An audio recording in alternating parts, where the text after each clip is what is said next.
Hello everyone.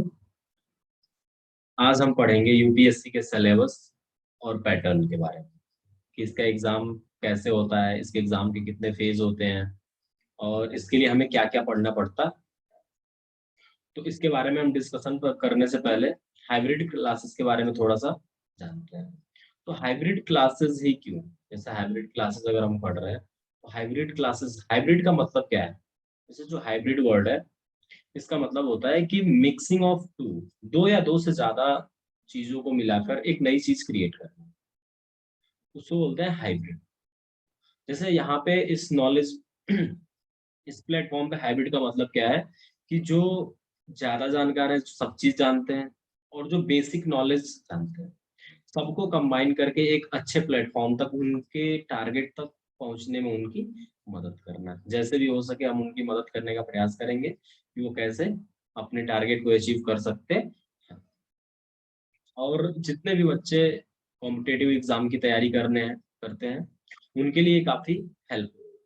दूसरी बात कि इसके फीचर्स क्या क्या है, मतलब कि अगर हाइब्रिड क्लासेस में अगर आप लोग क्लास लेते हो तो इसके क्या क्या फीचर्स हैं, हम इसमें क्या क्या हमें देखने को मिलेगा। तो सबसे पहले बात ये होती है कि फ्री ऑफ कॉस्ट क्लासेस मिलेंगी आपको, जितनी भी वीडियोस मिलेंगी हर क्लास फ्री ऑफ कॉस्ट होगी। और हर टॉपिक पे एक्सपेंसिव कॉम्प्रिहेंसिव डिस्कशन के साथ डिस्कस किया जाएगा। अगर आपके जो डाउट्स होंगे उसको भी क्लियर किया जाएगा, यानी कि free of cost classes.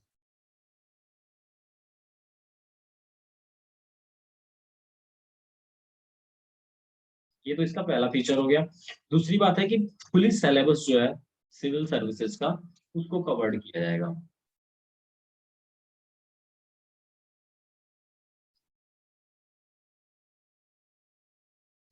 Covered यानी कि हम सिविल सर्विसेज का जो भी पैटर्न है, जो भी सिलेबस है, उसको अच्छे तरीके से सिंपल वे में, जिससे बच्चों को आसानी से समझ में आए और वो सेल्फ स्टडी भी कर सके, ऐसे हम इसके बारे में स्टडी करवाएंगे। तीसरा इसका वादा है कि अभी इसमें जो है कि हम जीरो टू एडवांस लेवल,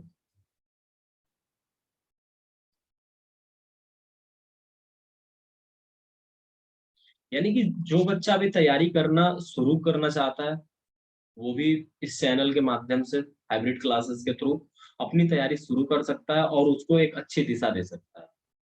जो बच्चे पहले से तैयारी करते हैं उनके लिए काफी हेल्पफुल होगा कि उनको पहले से बहुत सी चीजें आती हैं, जो नहीं आती हैं यहाँ से सीख लेंगे। और जो भी टॉपिक होगा उसका तेजी से रिवीजन कर लेंगे, जो इनके एग्जाम में काफी हेल्पफुल होगा। अब देखिए हाइब्रिड क्लासेस का एम क्या है।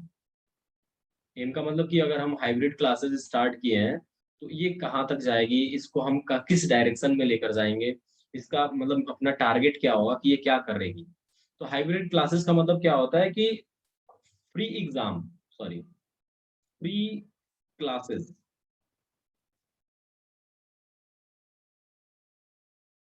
टू ऑल कॉम्पिटेटिव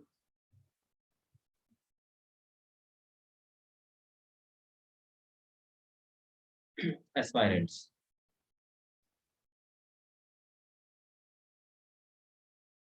सभी जितने भी एस्पायरेंट है, जितने भी स्टूडेंट हैं, सबको फ्री ऑफ कॉस्ट सभी क्लासेस, जीएस का पूरा कोर्स, सीसेट का पूरा कोर्स।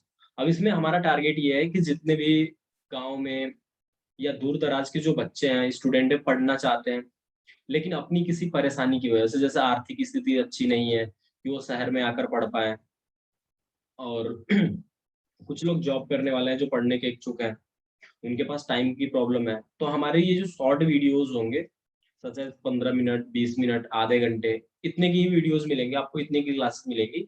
और डे में आपको एक से दो वीडियोस अपडेट होंगे, जिससे आप अपनी तैयारी को कंटिन्यू कर सकते हो। और जो बच्चे अनेबल हैं उनके लिए काफी हेल्पफुल होगी, फ्री ऑफ कॉस्ट में ये अपना पूरा पैटर्न कंप्लीट कर सकते हैं और अपनी तैयारी को एक सही दिशा में पहुंचा सकते हैं। अब हमारे फैकल्टी के द्वारा किया क्या जाएगा, जैसे हम हाइब्रिड क्लासेस के थ्रू क्या क्या हमारा गोल है कि हम बच्चों को क्या क्या देंगे जिससे वो अपने एजुकेशन को क्या कर सकते हैं, बढ़िया एक दिशा दे सकते हैं और अपने टारगेट की तरफ बढ़ सकते हैं। तो इसमें हमारा क्या है कि फ्री वीडियोस हमेशा आपको मिलेंगी, free videos life time. Free videos life time के लिए होगी। इस पे आपको कभी कोई पेबल चार्ज नहीं लगेगा कि नहीं हमारा चैनल चल गया तो आप आ जाओ, आपको कॉस्ट पे करनी है। ऐसा हम कभी नहीं करेंगे। जितनी भी वीडियोस होंगी हमारी फ्री ऑफ कॉस्ट चलेंगी, ताकि जो बच्चे हैं उनकी हेल्प हो, उनको किसी तरह से पढ़ाई मतलब पढ़ाई किसी भी कंडीशन में हमें पूरी करवानी है। दूसरा, पीडीएफ फ्री। जो पीडीएफ होगी क्लास की, वो फ्री में प्रोवाइड करवाई जाएगी टेलीग्राम और फेसबुक, इंस्टाग्राम, ट्विटर के माध्यम से। वहाँ पे चैनल पे लिंक है, वहां से क्लिक करके आप चेक कर सकते हैं। उसके बाद एमसीक्यूज की प्रैक्टिस। एमसीक्यूज की प्रैक्टिस मतलब जैसे आपका चैप्टर खत्म हुआ, उसके बाद एमसीक्यूज की प्रैक्टिस कि आपने क्या पढ़ा इस चैप्टर में। आखिर आपने अगर आधे घंटे 45 मिनट समय दिए तो आपने पढ़ा क्या, अगर कुछ पढ़े तो कितना पढ़े, हम आपको उसका क्या फायदा हुआ, आपकी मेमोरी में कितनी वो चीजें हैं, ये सब इससे एमसीक्यूज से क्लियर हो जाता है। और सबसे इम्पोर्टेंट बात, प्रीवियस ईयर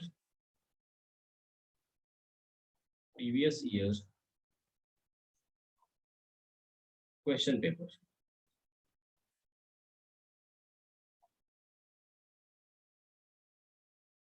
एनालिसिस।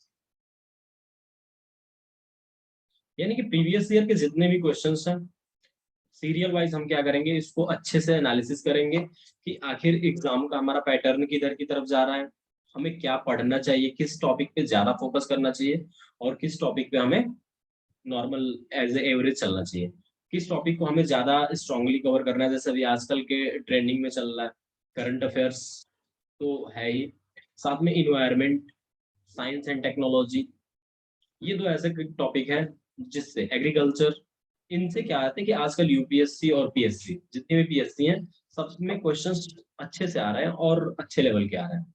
तो इनके बारे में हम स्टडी करेंगे। ये हमारी हाइब्रिड क्लासेस की कुछ छोटी मोटी बातें रही जिसको हम आपके साथ शेयर करना चाहते थे। आइए अब हम अपने टॉपिक पे आते हैं, यूपीएससी।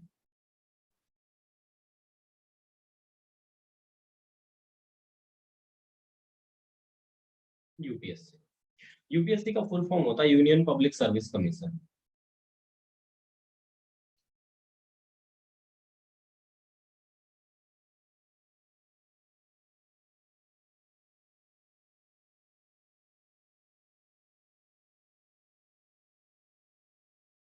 तो हम देखते हैं यूनियन पब्लिक सर्विस कमीशन का वर्क क्या होता है, ये कैसे, सॉरी, ये कैसे अपने, हम यूपीएससी एस्पायरेंट अगर हैं, अगर हम यूपीएससी की तैयारी करना चाहते हैं, तो क्या हमें पढ़ना चाहिए और इसका पैटर्न क्या है, कितने स्टेप्स होते हैं, इसके बारे में हम डिटेल स्टडी करेंगे। सबसे पहले हम देखते हैं यूपीएससी लोगों के मन में आता कैसे है। जैसे आप कहीं पब्लिक प्लेस पे घूमने गए हो, जैसे अगर आप कहीं पब्लिक प्लेस पे घूमने गए हो, तो कहीं आपने देखा कि कोई आ रहा है, कार से आ रहा है घूमते हुए। अब वो आ रहा है तो आपको क्या लगता है कि काफी मतलब कि आप काफी मोटिवेट होते हो, यार कितना जलवा है इसका, कैसे मतलब कि ये तो बहुत अच्छी जिंदगी है। जिंदगी को पाने के लिए आपको क्या करना चाहिए, आप सोच तो लेते हो कि नहीं मुझे यूपीएस मतलब कि आईएएस बनना है, पीसीएस बनना है, मुझे आईपीएस बनना है, मुझे एक ऑफिसर बनना है, लेकिन कैसे बनना है, ये क्वेश्चन सबसे बड़ा होता है कि कैसे बनना है और इसके लिए हमें क्या करना पड़ता है। तो उस डाउट को आज हम क्लियर करेंगे यूपीएससी के पैटर्न और सिलेबस से। तो यूपीएससी क्या होता है, जनरली 3 फेजेस में होता है। 3 फेजेस में इसका फाइनल होता है। जैसे सबसे पहले होता है प्रीलिम्स। सबसे पहले होता है प्रीलिम्स, इसके बाद होता है मेंस और इसके बाद होता है इंटर।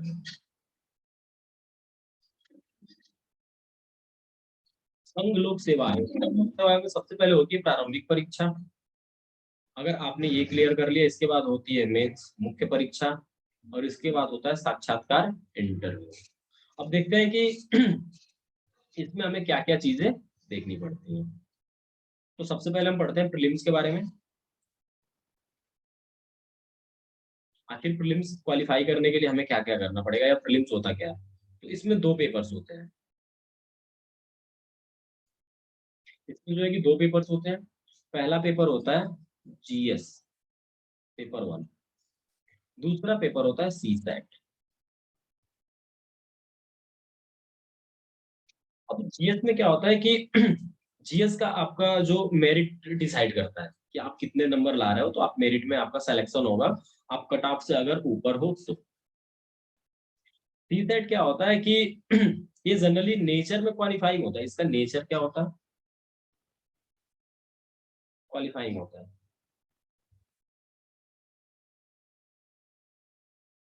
अब क्वालिफाइंग में इसमें 80 क्वेश्चंस आते हैं। 80 क्वेश्चन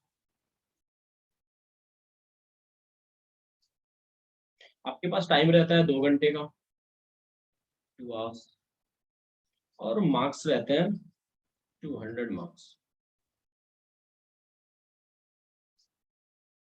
ठीक है, अब 200 मार्क्स हो गए। 200 मार्क्स के बाद हम देखते हैं कि जब आप ये पेपर देते हो तो ये 80 क्वेश्चन हैं। 80 क्वेश्चन में आपको 33% ही लाना होता है, यानी कि 33% ही क्वेश्चन करने होते हैं। अगर आपने 33% सही कर दिया, नेगेटिव काटकर, इसमें जो नेगेटिव मार्किंग होती है,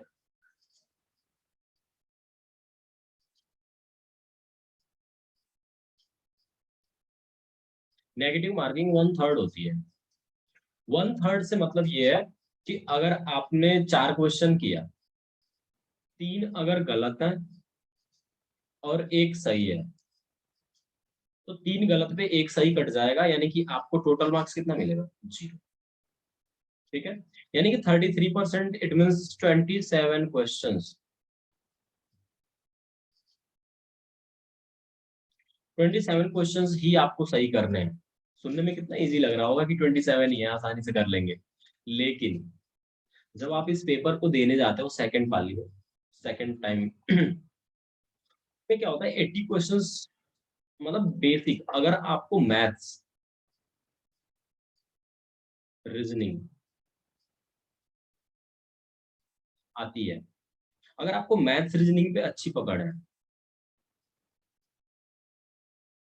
अगर आपको मैथ्स रीजनिंग अच्छी आती है, तो आप 40 to 45 क्वेश्चंस आते हैं।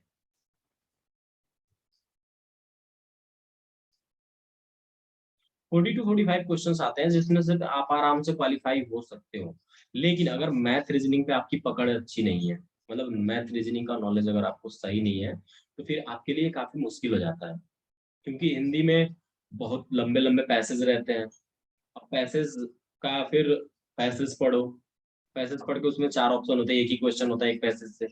इसमें टाइम ज्यादा लगता है और क्लियरिटी नहीं होती। जबकि मैथ रीजनिंग में अगर आपको आता है, तो आपने अगर क्वेश्चन का आंसर ठीक किया, तो मैथ में तो 100% सही है, अगर आपका ऑप्शन सही है तो।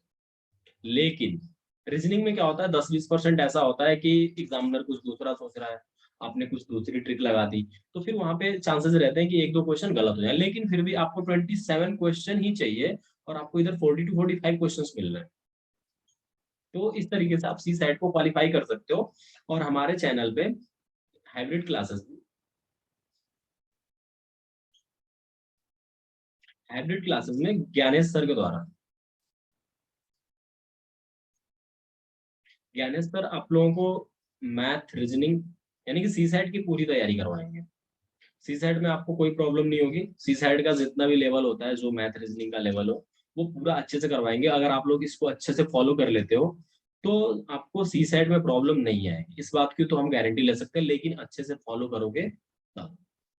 अब हम देखते हैं दूसरा पार्ट। ये तो हमारा सी सेट का डिस्कशन हो गया। सी सेट के बारे में अगर कोई डाउट हो तो आप कमेंट करके पूछ सकते हो। अब हम देखते हैं जीएस के बारे में। जीएस पेपर 1 जो होता है, एक ही पेपर होता है अभी तो। इसमें क्या होता है कि 100 क्वेश्चंस होते हैं।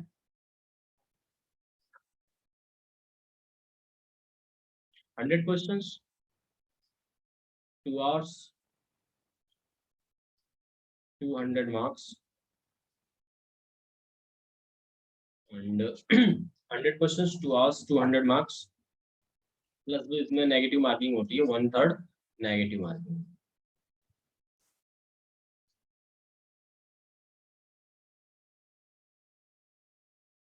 नेगेटिव मार्किंग होती है।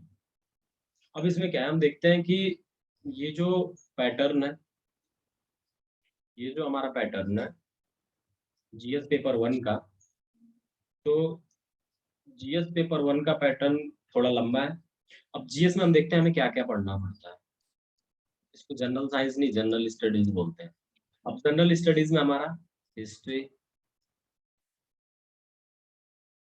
जियोग्राफी,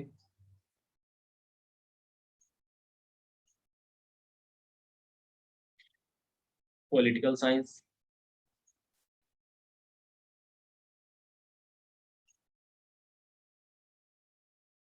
इकोनॉमिक्स, फिर आपका इन्वायरमेंट, ठीक है, इन्वायरमेंट। इसके बाद आ गया आपका आर्ट एंड कल्चर,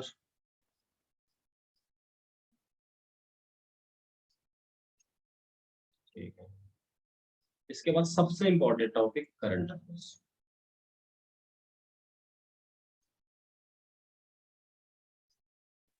अब इसी इन्वायरमेंट में एक टॉपिक आता है एग्रीकल्चर, कृषि।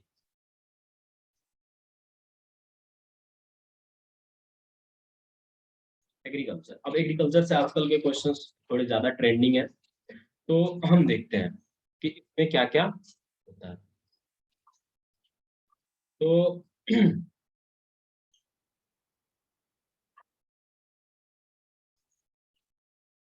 तो देखिए, हम पढ़ते हैं जब इन सब्जेक्ट्स के बारे में। सबसे पहले मान लीजिए कि अगर आप तैयारी करना स्टार्ट करते हो, तो history, geography, pol science, economics, environment, art and culture, current affairs, 1 2 3 4 5 6 7 7 subjects है लगभग। और भी कुछ आते हैं एक्स्ट्रा क्वेश्चन। 7 टॉपिक्स में क्या क्या करना है कि हमें डिटेल पढ़नी है। जैसे हिस्ट्री को हमने 3 पार्ट में बांटा है, जैसे ancient, medieval, modern. Geography, Indian geography, Indian and world, यानी कि भारत का भूगोल और विश्व का भूगोल, प्राचीन भारत का इतिहास, मध्यकालीन भारत का इतिहास और आधुनिक भारत का इतिहास, ये हो गया। पॉलिटिकल साइंस में आपको संविधान पढ़ना है, कॉन्स्टिट्यूशन, और भारतीय राज्य में इंडियन पॉलिटिकल सिस्टम। इकोनॉमिक्स है आपकी। फिर इसके बाद इन्वायरमेंट है। इन्वायरमेंट में आजकल थोड़े अच्छे टॉपिक है, तो हम इनकी स्टडी। फिर आर्ट एंड कल्चर, इससे भी क्वेश्चन आते हैं। करंट अफेयर्स, ये हमारा पार्ट जो है कि सबसे इंपॉर्टेंट है। आप किसी भी रिसोर्स से करो, आपको एक न्यूज़पेपर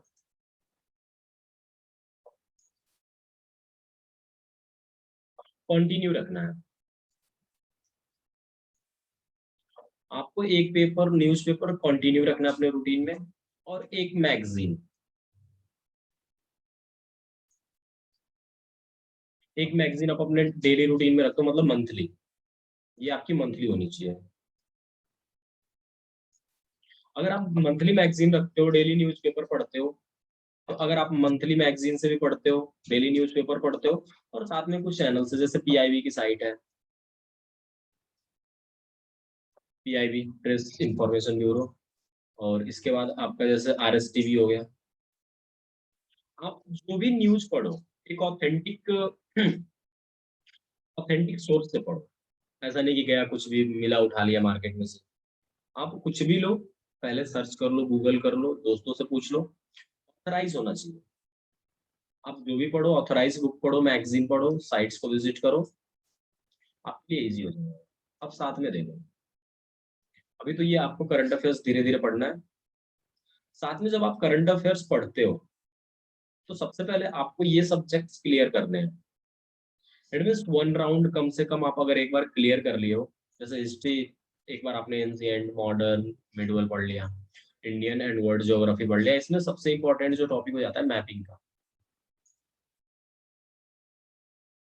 और आप मैप से काफी कुछ सीख सकते हो। ज्योग्राफी जो है कि पूरा मैप का ही है।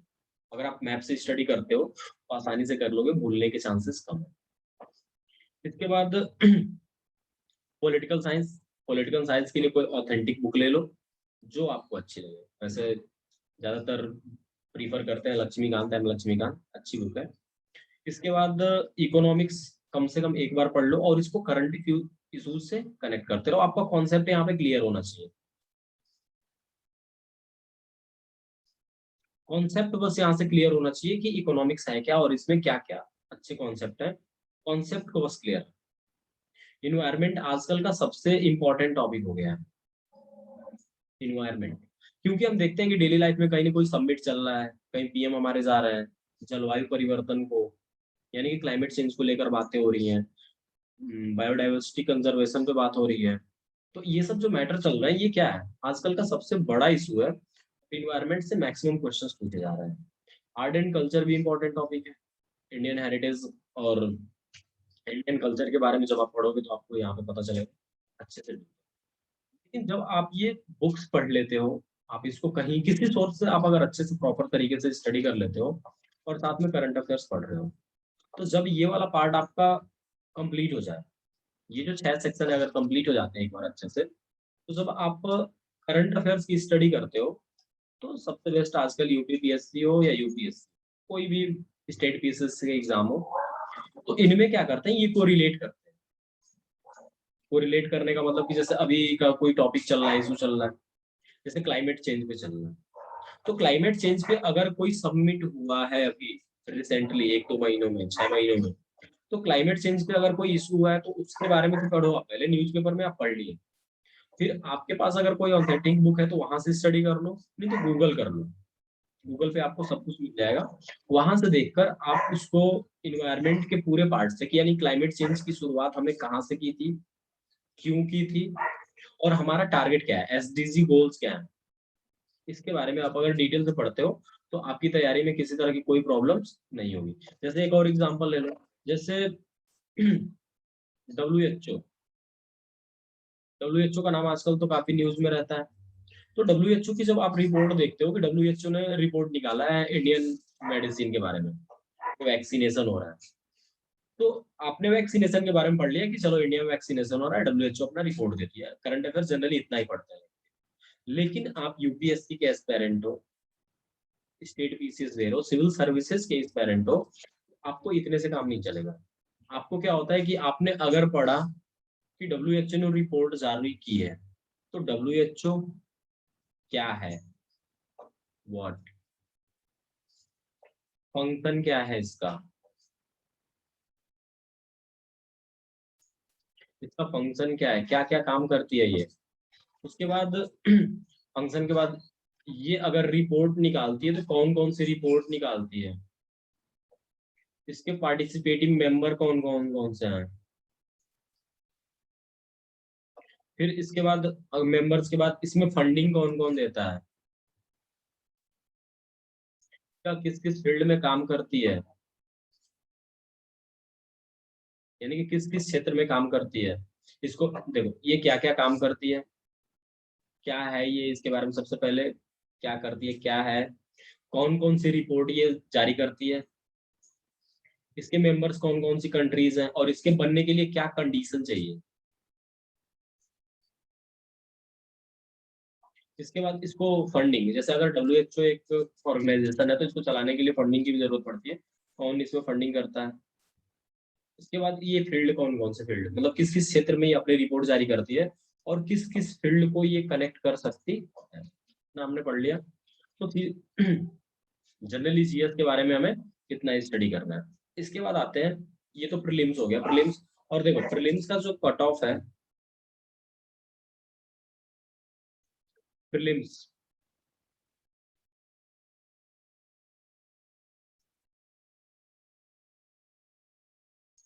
प्रीलिम्स की जो मेरिट जाती है या कट ऑफ जो होता है, वो अप्रोक्स 100 120 मैक्सिमम है ये। इस बार पिछले लास्ट ईयर से तो 98 के आसपास रह रही है, 98। तो 100 120 के बीच में आपको टारगेट लेकर चलना है कि मिनिमम आपके 100 मार्क्स आने चाहिए। 100 मार्क्स का मतलब कितना हो गया, 50%। यूपीएससी के लिए 50% सफिशियंट है। अगर आप 50 to 52% ला देते हो आप टॉपर हो। तो हमें 100% नहीं लाना है, हमें कितना लाना है, 50 to 55%, क्योंकि यहाँ पे आप 200 में से 200 नंबर ला दो, आपका कोई मतलब नहीं है, ये फाइनल मेरिट में ऐड नहीं होता, ये बस एज ए मेरिट है। यहाँ से कैसे भीड़ को कम किया जाए। अब यहाँ पे भीड़ को कम करने का मतलब क्या है कि जनरली देखो, भीड़ को कम करने का मतलब ये है कि यहाँ पे जो पर ईयर बच्चे एग्जाम देते हैं, अप्रोक्स 10 लाख के आसपास, 10 लाख के आसपास बच्चे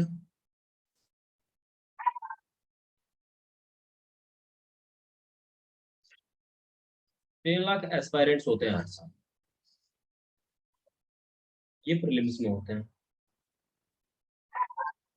10 लाख स्टूडेंट जो प्रीलिम्स में होते हैं, तो इसके बाद ये तो प्रीलिम्स में आपके आ गए।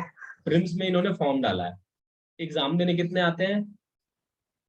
5 से 6 लाख। यानी कि देखो, फॉर्म डालने वाले कितने हैं? 10 लाख।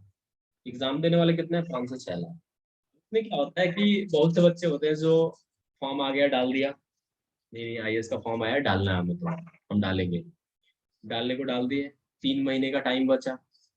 जब एग्जाम का टाइम आता है तो देखते हैं यार हमारी तो तैयारी ही नहीं है। अब फिर वो क्या करते हैं? प्रीलिम्स क्विट कर देते हैं। अब प्रीलिम्स जब वो क्विट कर देते हैं, अब 5 से 6 लाख बच्चे बचे, इनमें से 10,000 एस्पायरेंट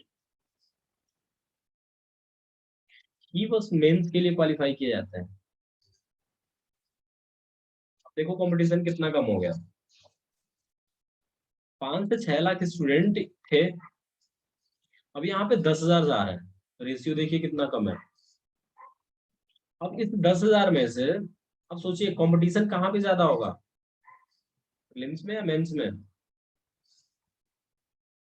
ऑफ कोर्स प्रीलिम्स सबसे टफ एग्जाम है अभी। इसमें क्या है कि प्रीलिम्स क्वालिफाई करना, प्रीलिम्स कोई फिक्स नहीं है कि आपने एक बार क्वालिफाई कर लिया तो बार बार करते रहोगे, हो सकता है इस साल आपसे निकल गया, नेक्स्ट ईयर ना निकले। तो प्रीलिम्स क्या है कि प्रीलिम्स किसी की गारंटेड नहीं है। हाँ, अगर आपकी अप्रोच बढ़िया है, आप अच्छे से तैयारी किए हो, तो मेंस आप लिख सकते हो आसानी से। अब यहाँ पे 10 लाख एस्पायरेंट है, नॉर्मल हो गया, यहाँ पे कंपटीशन भी कम हो गया। अब इसके बाद फिर इंटरव्यू के लिए जाएंगे तो इतने में नॉर्मल प्रोसेस होता है। प्रीलिम्स हो गया, अब हम देखते हैं मेंस के बारे में।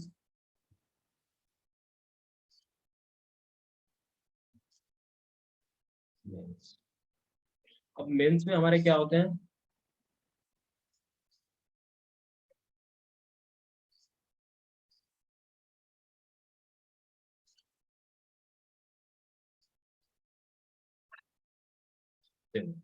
अब मेंस में क्या होता है हमारा कि मेंस में दो तरह के होते हैं पेपर।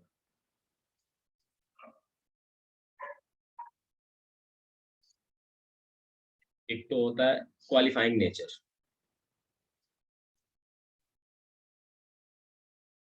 क्वालिफाइंग नेचर होता है, और एक होता है मेरिट लिस्ट में जो आने के काम आते हैं। अब इसमें क्या होता है, जो क्वालिफाइंग नेचर है, क्वालिफाइंग नेचर में क्या होता है कि जो हमारे कॉन्स्टिट्यूशन में 8 लैंग्वेजेस दी गई हैं, 8 लैंग्वेजेस,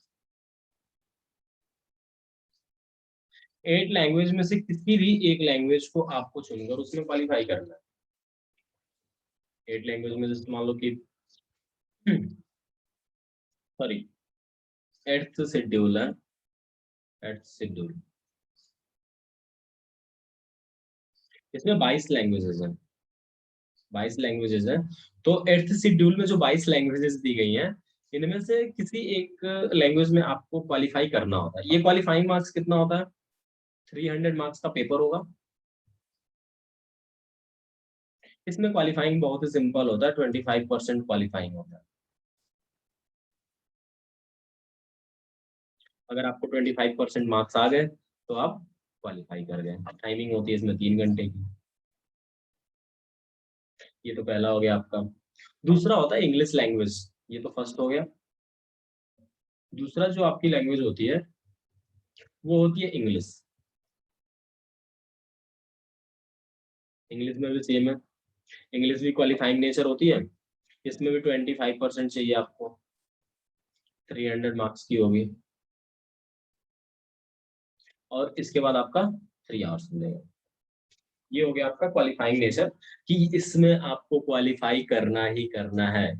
अगर आपने क्वालिफाई नहीं किया तो फिर आप यहीं से बाहर हो जाओगे, मेरिट लिस्ट तो बहुत दूर की बात है। तो क्या करना है, सबसे पहले हमें यहाँ पे क्वालिफाई करना है। अब मेरिट लिस्ट में हम देखते हैं, मेरिट लिस्ट में हम डिवाइड करते हैं। देखो यहाँ पे होता है सबसे पहला पेपर एसए का। एसए का एसए का जो पेपर होता है 250 मार्क्स का होता है।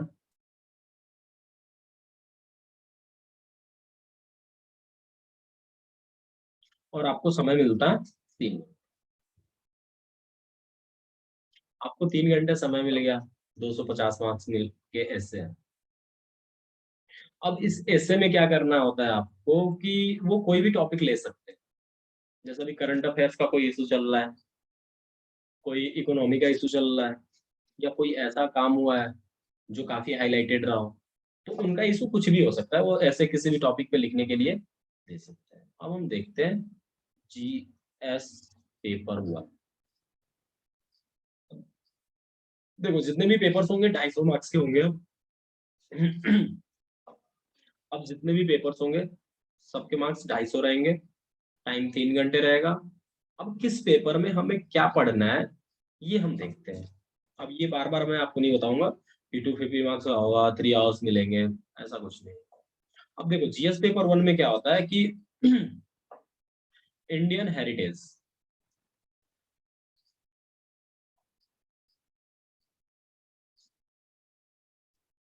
एंड कल्चर, मतलब भारत की क्या विरासत है, इसकी क्या संस्कृति है, विश्व का इतिहास, वर्ल्ड हिस्ट्री। देखा आपने, आपको वर्ल्ड हिस्ट्री प्रीलिम्स में नहीं पढ़नी है, लेकिन मेंस में आपको पढ़ना है। प्रीलिम्स में तो नेसेसरी नहीं है, वहां से क्वेश्चंस नहीं आते, लेकिन वर्ल्ड हिस्ट्री के बारे में आपको जानना जरूरी है। पेपर 1 के लिए, जीएस पेपर 1 के लिए आपको वर्ल्ड हिस्ट्री जानना ही जानना पड़ेगा। And geography.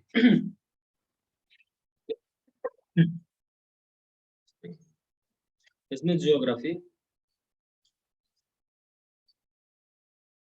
एंड सोसाइटी, इतने के बारे में आपको जानना पड़ेगा। यानी कि पेपर 1 में इतने टॉपिक्स आ। जीएस पेपर 2, पेपर 2 ये 1 था, ये जीएस पेपर 2। अब जीएस पेपर 2 में जब हम देखते हैं तो जीएस पेपर 2 में क्या होता है कि इंडियन पॉलिटिकल सिस्टम,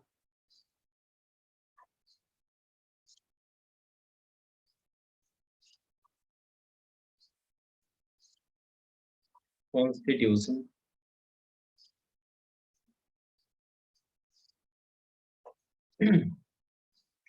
और इंटरनेशनल रिलेशन,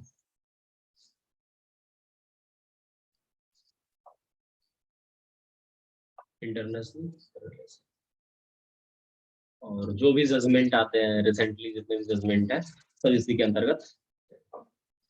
इस पेपर 3 हम देखते हैं, जीएस पेपर। तो जीएस पेपर 3 के बारे में जब हम देखते हैं, तो जीएस पेपर 3 में हम सबसे पहले इकोनॉमिक पढ़ते हैं।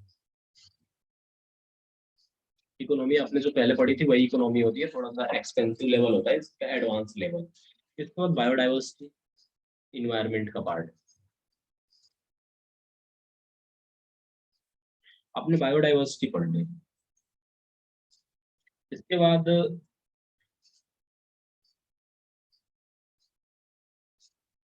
बायोडाइवर्सिटी, आपका जो फिर डिजास्टर मैनेजमेंट, आपदा प्रबंधन,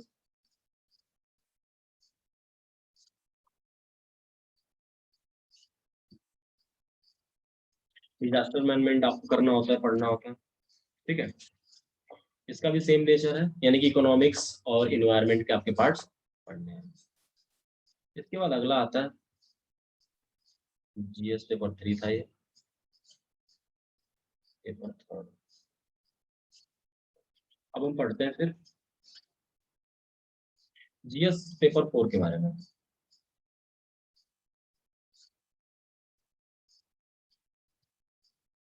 जीएस पेपर 4 में आपका आता है एक ही चीज,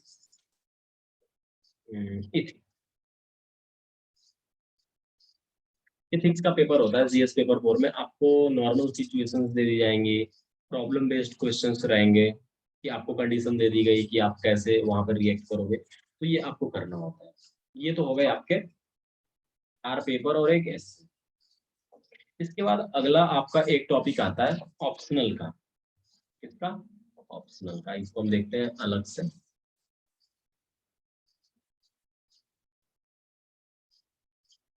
ऑप्शनल पेपर,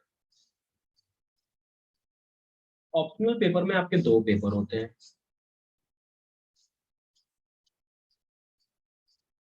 ऑप्शनल पेपर में आपके पेपर 1 एंड पेपर 2।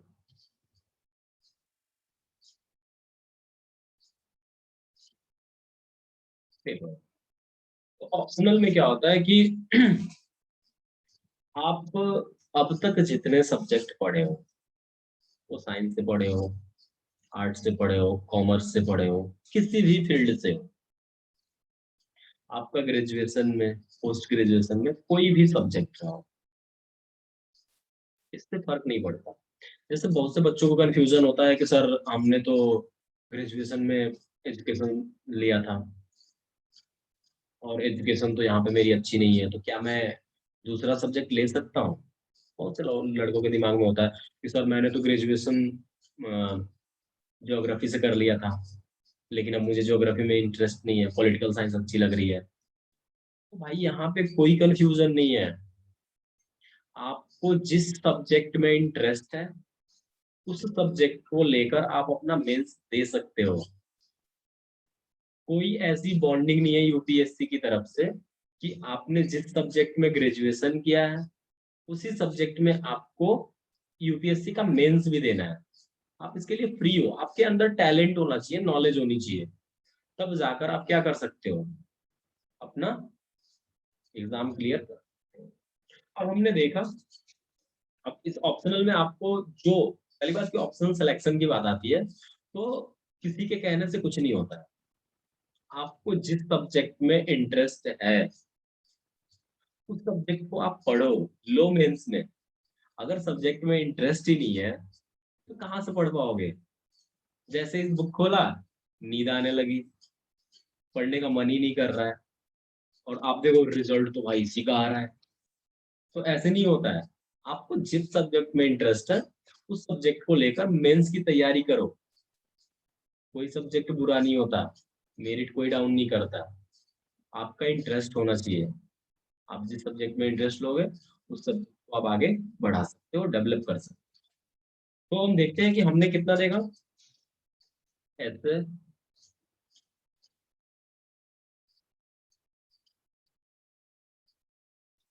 ऐसे GS paper 1, GS paper 2, 3, 4,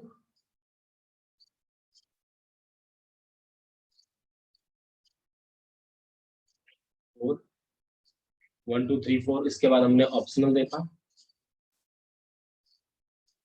optional हो गया हमारा 2 पेपर, ऑप्शनल 1 एंड ऑप्शनल 2। यानी कि 250 नंबर का ये 250, 250 ये, 250 ये, 250 ये, 250 ये, 250 ये, 250। आपके टोटल कितने हो गए? 1 2 3 4 5 6 7, 1750 मार्क्स। ये आपका मेंस हो गया, और यही आपकी मेरिट बनाएगा। आप इसमें कितना अच्छा लिख रहे हो, आप अपनी कितनी एनर्जी यूज कर रहे हो, ये आपकी मेरिट बनाएगा। और इसके लिए मेंस की तैयारी करने के लिए प्रीलिम्स के बाद मैक्सिमम 60 से 90 दिन मिलते हैं। तो 3 स्टेप हमारे क्लियर हो गए। इसके बाद तीसरा स्टेप आता है, 2 के बाद तीसरा स्टेप, इंटरव्यू।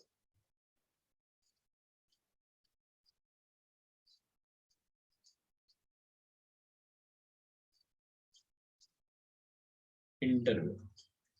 अब इंटरव्यू हमारा होता है 275 मार्क्स का। इंटरव्यू हमारा कितने का होता है? 275 मार्क्स का। आप किसी भी बोर्ड में जाओ, बोर्ड में इंटरव्यू होता है। तो इंटरव्यू में क्या होता है, जनरली लोग डरते हैं क्या क्वेश्चन पूछा जाता होगा, हमको आता है कि नहीं आता है। तो वहां पे आपकी नॉलेज की टेस्टिंग नहीं है, वहां पे आपका कॉन्फिडेंस चेक किया जा रहा है कि आप कितने कॉन्फिडेंट हो, सिचुएशंस को कैसे हैंडल कर रहे हो, डिमोरलाइज तो नहीं हो रहे हो, और आपकी पर्सनालिटी कैसी है, आप कैरेक्टर में कैसे हो, कहीं चीटिंग तो नहीं करोगे। ये सब बातें होती हैं। और वहाँ पे बोर्ड की मीटिंग, बोर्ड बैठे होते हैं, बोर्ड के मेंबर्स होते हैं जो आपका इंटरव्यू लेंगे। और जनरली अगर आपको नॉर्मल जाना चाहिए, नॉर्मल एज यूजुअल लाइफ में, और वहां से आपको इंटरव्यू में फिर वहाँ पे टोटल मिलाकर क्या होता है कि ये कितने हो गए, 17 तो 19 20 2025